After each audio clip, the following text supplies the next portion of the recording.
ठीक है। अब देखो अपना जो वहां पे जो क्लास हुई है उसमें मैंने पढ़ाया है समविभव पृष्ठ। समविभव पृष्ठ, समविभव पृष्ठ एक ऐसा पृष्ठ, एक ऐसा पृष्ठ जिस पर विद्युत विभवांतर का मान शून्य हो। एक ऐसा पृष्ठ जिस पर विद्युत विभवांतर का मान शून्य हो उसे हम कहते हैं समविभव पृष्ठ कहते हैं। उसे क्या कहते हैं बेटा? उसे समविभव पृष्ठ कहते हैं। ऐसा पृष्ठ जिस पर विद्युत विभवांतर का मान शून्य हो उसे समविभव पृष्ठ कहते हैं। ठीक है। समविभव पृष्ठ बिंदु आवेश के लिए तो क्या होता है बेटा? जो बिंदु आवेश के लिए समविभव पृष्ठ है वो तो ये है। बिंदु आवेश के लिए समविभव पृष्ठ को इस तरह से शो करेंगे हम लोग।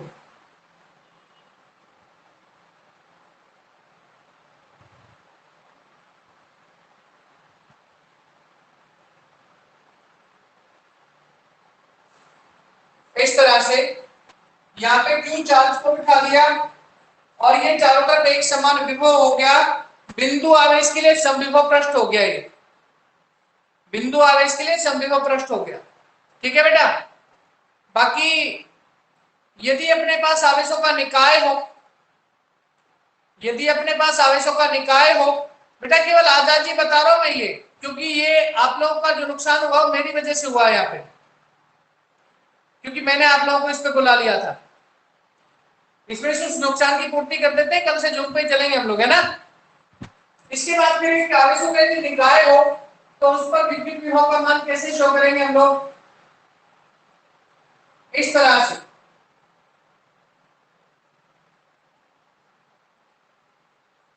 यूं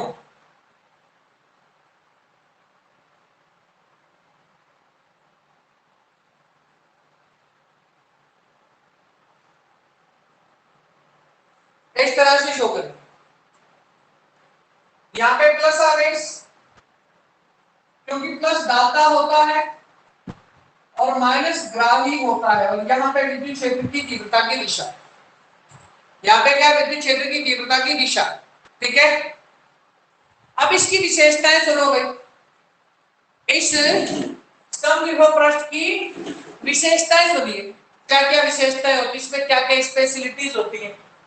पहली विशेषता तो क्या है जिसकी डेफिनेशन है, वही इसकी विशेषता है कि विभवांतर का मान शून्य होता है। समविभव पृष्ठ के लिए विभवांतर का मान क्या होता है? शून्य होता है। तो विभवांतर का मान शून्य, विभवांतर का मान शून्य होता है। विभवांतर का मान शून्य होता है इसका। दूसरी प्रॉपर्टी क्या है बेटा? कि इस पर यदि आप किसी आवेश को घुमावें, यदि किसी समविभव पृष्ठ पर आप किसी आवेश को घुमावें तो आपके द्वारा जो किए जाने वाला कार्य है वो शून्य होता है। किसी समविभव पृष्ठ पर, समविभव पृष्ठ पर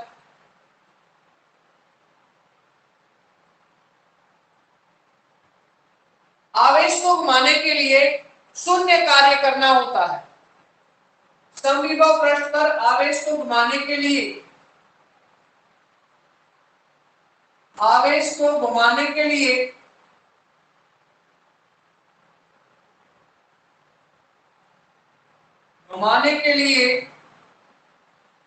शून्य कार्य करना पड़ता है। शून्य कार्य करना पड़ता है।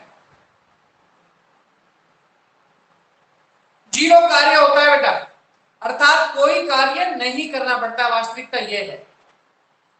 फ्री ऑफ कॉस्ट आप किसी चार्ज को किसी समविभव पृष्ठ पर आराम से घुमा सकते हैं बिना किसी चार्ज के। इसके बाद में तीसरी प्रॉपर्टी, समविभव पृष्ठ की जो क्षेत्र रेखाएं हैं वो विद्युत क्षेत्र के सदैव लंबवत होती हैं। समविभव पृष्ठ, समविभव पृष्ठ सदैव सदैव विद्युत क्षेत्र की दिशा के लंबवत चलता है। समविभव पृष्ठ सदैव विद्युत क्षेत्र की दिशा के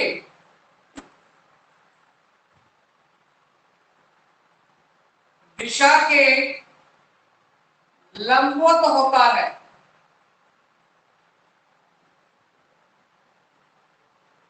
समविभव पृष्ठ जो है किसके लंबवत है भैया? विद्युत क्षेत्र की दिशा के लंबवत है, जैसा इस चित्र में दिखा रखा है। विद्युत क्षेत्र की दिशा की क्या हो गया? ये लंबवत हो गया।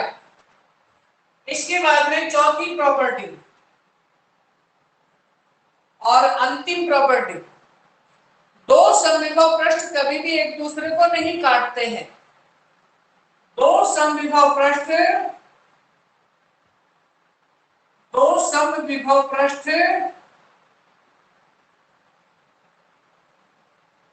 एक दूसरे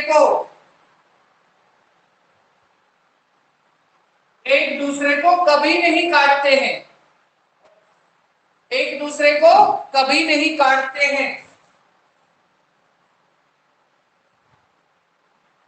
कभी नहीं काटते हैं।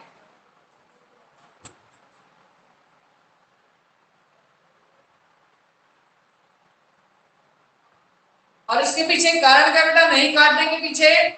इसके पीछे कारण यह है कि यदि ये एक दूसरे को काटेंगे तो इनके कटान बिंदु पर संतति विभव क्षेत्र उत्पन्न हो जाएगा, जो कि संभव नहीं है। यदि ये एक दूसरे को काटेंगे ना तो इनके कटान बिंदु पर संतति विभव क्षेत्र उत्पन्न हो जाएगा, जो संभव नहीं है बेटा। ठीक है, ये मुख्य कारण है कि ये दो समविभव पृष्ठ एक दूसरे को नहीं काटते। इसके आगे जो मैंने उन बच्चों को पॉइंट कराया है वो कराया है विद्युत द्विध्रुव के लिए विद्युत विभव, विद्युत द्विध्रुव के लिए विद्युत विभव। आप ध्यान से देखिए, विद्युत द्विध्रुव के लिए विद्युत विभव। और बेटा सुनो, ये क्लास आप लोग की आज ही चलेगी बस यहाँ पे, कल से आप लोग को वापस से जूम पे ही आना है, ठीक है ना? उसी समय जिस समय सर आपको बुलावे।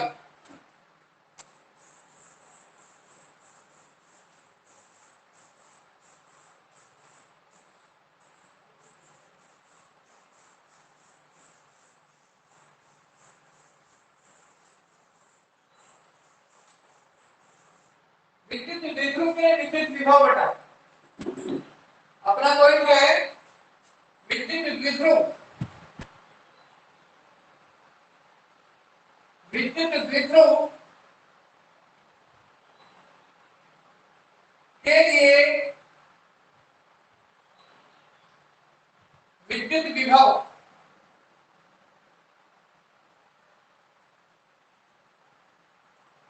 Electric potential value for a dipole, विद्युत द्विध्रुव के लिए विद्युत विभव।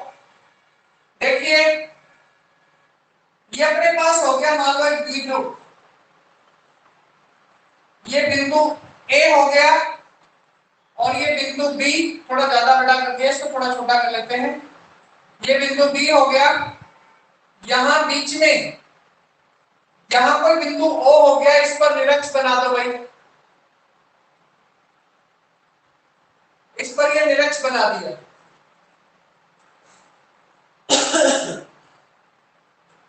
ना तो अक्ष पर ज्ञात करेंगे तीव्रता को, सॉरी विभव को, और ना ही निरक्ष पर ज्ञात करेंगे, इसको किसी कोण विशेष पर ज्ञात करेंगे।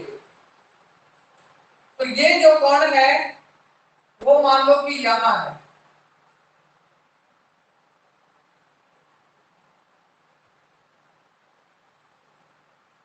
यहां पे है बिंदु P जहां पे आप विभव का मान मापना चाहते हैं।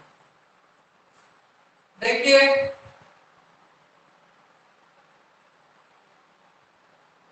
एक लंब यहाँ पे डाला और एक लंब यहाँ पे डाला, दो काल्पनिक लंब डाले हैं। ये लीजिए, क्योंकि ये जो ओपी जो रेखा है वो इस एपी रेखा थीटा से छोटी है लेकिन बीपी से बड़ी है, क्योंकि इसकी जो डिस्टेंस है वो आर है। इससे कितनी बड़ी है? ये इतनी बड़ी है बेटा, ये बिंदु एम और ये बिंदु एन हो गया। इसको आप लोग R1 मान लो, इसको आप लोग R2 मान लो, ये बीच में R हमने मान ही लिया है। यहाँ पे अपन बैठा देते हैं माइनस क्यू चार्ज को, यहाँ पे बैठा देते हैं प्लस क्यू चार्ज को। इन दोनों OB के बीच में जो दूरी है वो स्मॉल d हो जाएगी, और OA के जो बीच में जो दूरी है और A के बीच में जो दूरी है वो भी स्मॉल d हो जाएगी। ठीक है, ये सारी कहानी है इस द्विध्रुव के विद्युत विभव के लिए। अब देखो बेटा, आप लोगों ने बिंदु आवेश के लिए विद्युत विभव पढ़ा है ना भाई? बिंदु आवेश के लिए विद्युत विभव पढ़ा है ना? उसी के अनुसार चलेंगे हम लोग, जैसा वो कहता है उसी के अकॉर्डिंग चलेंगे। विद्युत द्विध्रुव के लिए विद्युत विभव का मान ज्ञात करना है ना अपने को, तो बिंदु आवेश वाले को काम में ले लेंगे। देखो भाई, प्लस क्यू आवेश, प्लस क्यू आवेश के लिए बिंदु P पर विभव, बिंदु P पर विभव, प्लस क्यू आवेश के लिए बिंदु P पर विभव क्या होगा? V1 बराबर के क्यू अपॉन में R1। एक नंबर समीकरण होगी बेटा, क्योंकि प्लस क्यू और P के बीच में जो दूरी है वो R1 ही आप लोगों को दिखाई दे रही होगी शायद मेरे हिसाब से। ठीक है, तथा माइनस क्यू आवेश के लिए, माइनस क्यू आवेश के लिए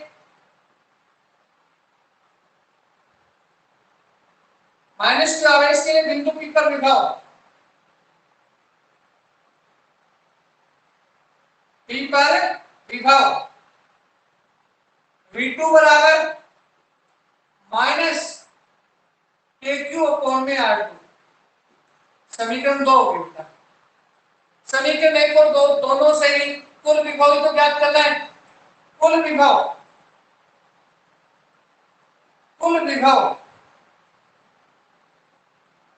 V बराबर V1 प्लस V2। मान रख दो बेटा समीकरण 1 और 2 दोनों से, समीकरण 1 और 2 से, दोनों से मान रख दो। समीकरण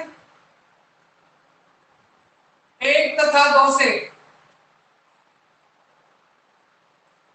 V बराबर को तो कॉमन में ले लिया, 1 में R1 माइनस 1 में R2। इसका एलसीएम ले लो बेटा R1 R2, इसका एलसीएम ले लो R1 R2। तो V बराबर क्यू R1 R2, तो यहाँ पे आ जाएगा R2 और यहाँ आ जाएगा R1, समीकरण संख्या हो जाएगी 3। अब इन R1 और R2 दोनों का मापन करना है अपने को, R1 और R2 दोनों का मापन करना है। देखो इसके लिए क्या करते हैं, R1 और R2 दोनों का मापन करते हैं बेटा। R1 का ही मापन करके देख लेते, एक का मापन करके देख लेते, दूसरे का स्वाभाविक रूप से पता चल जाएगा अपने को, वैसे ही सिंपली। देखो R1 का मापन, R1 का मापन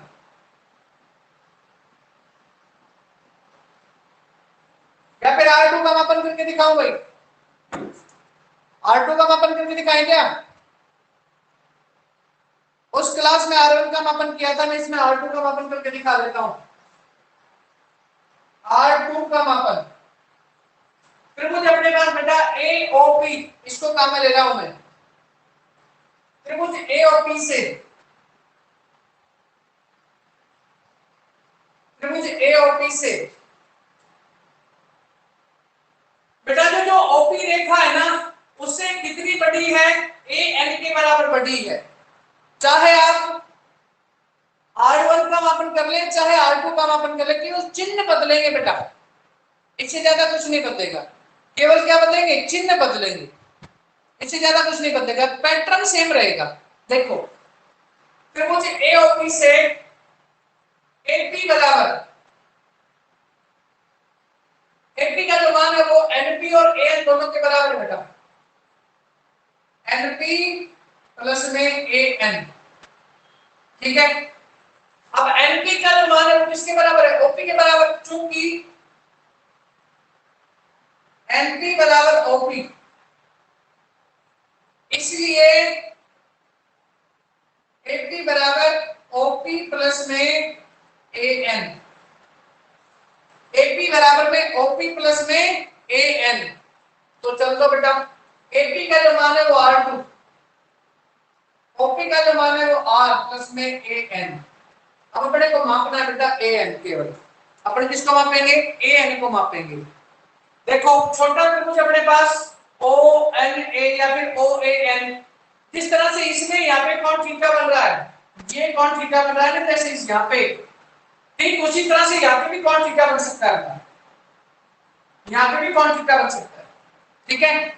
तो इसी थीटा को काम में ले लेते हैं, cos थीटा बराबर, तो त्रिभुज ए एन ओ में, त्रिभुज ए ओ एन में cos थीटा बराबर ए एन अपॉन में ओ ए एन बटे में ओ ए।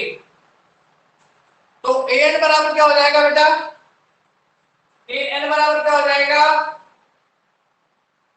ओ ए cos थीटा, या ए एन बराबर क्या होगा, आर cos थीटा, sorry sorry sorry sorry, O A का मान जो है वो डी के बराबर, डी cos थीटा। अब बेटा इसका मान रख दो इस समीकरण में, तो R2 बराबर क्या होगा, R plus D cos theta. समीकरण नाम दे देंगे इसको 4, R2 का मापन हो गया ना, अच्छा दो और गए, अच्छा ठीक है कोई दिक्कत नहीं है, ओके। देखो R2 बराबर हो गया R plus D cos theta. आगे चल दो बेटा, इसी तरह से आप R1 का भी मापन कर सकते हैं, इसी प्रकार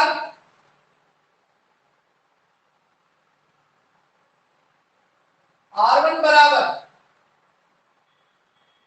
R minus D cos theta, समीकरण 5 हो जाएगी। अब क्या करना है बेटा, समीकरण 3 में 4 और 5 दोनों से मान रखना है, समीकरण 3 में क्या करना है, 4 और 5 दोनों से मान रखना है, ठीक है। समीकरण 3 4 और 5 से,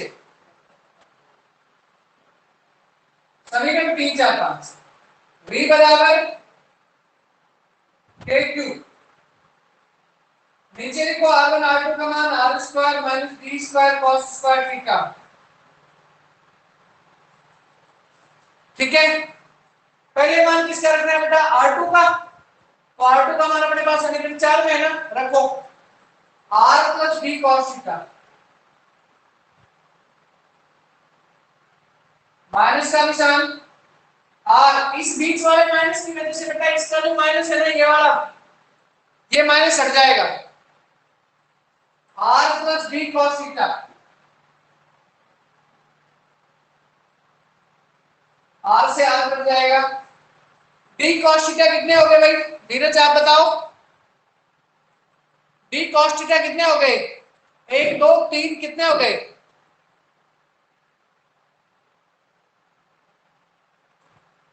विपिन आप बता दो, डी cos थीटा कितने हो गए यहाँ पे, भाई 2 है डी cos थीटा, तो 2d cos थीटा हो जाएगा यहाँ पे, तो v बराबर क्या होगा, के क्यू गुणा 2d cos थीटा बटे में R square minus D square cos square theta, Q गुणा 2d बराबर क्या होता है बेटा, p, क्योंकि क्यू गुणा 2d बराबर P विद्युत द्विध्रुव आघूर्ण तथा R square is greater than D square cos square theta. इसलिए इसे निरस्त करने पर भाई जो बड़ा है, बहुत ज्यादा बड़ा है, उसकी तुलना में छोटे को निरस्त मान लो। छोटे को क्या मान लो? निरस्त मान लो। तो अपने पास क्या आ जाएगा? V बराबर KP cos थीटा अपॉन में R स्क्वायर। V बराबर क्या होगा? KP cos theta upon R square. समीकरण से क्या लेंगे बेटा? 6। V बराबर क्या आ गया? KP cos थीटा अपॉन में R स्क्वायर। बस मैंने वहां आज इतना ही पॉइंट कराया है। इसके बाद की जो स्थितियां हैं वो भी मैंने थोड़ी सी कराई हैं कि भाई इसमें एक तो अक्षीय स्थिति में और एक निरक्षीय स्थिति में बात की है वहां पे। तो अक्ष पर तो सुन लीजिए बेटा जी, अक्ष पर तो 0 डिग्री का कोण होगा। अक्ष पर तो क्या होगा? 0 डिग्री का कोण होगा।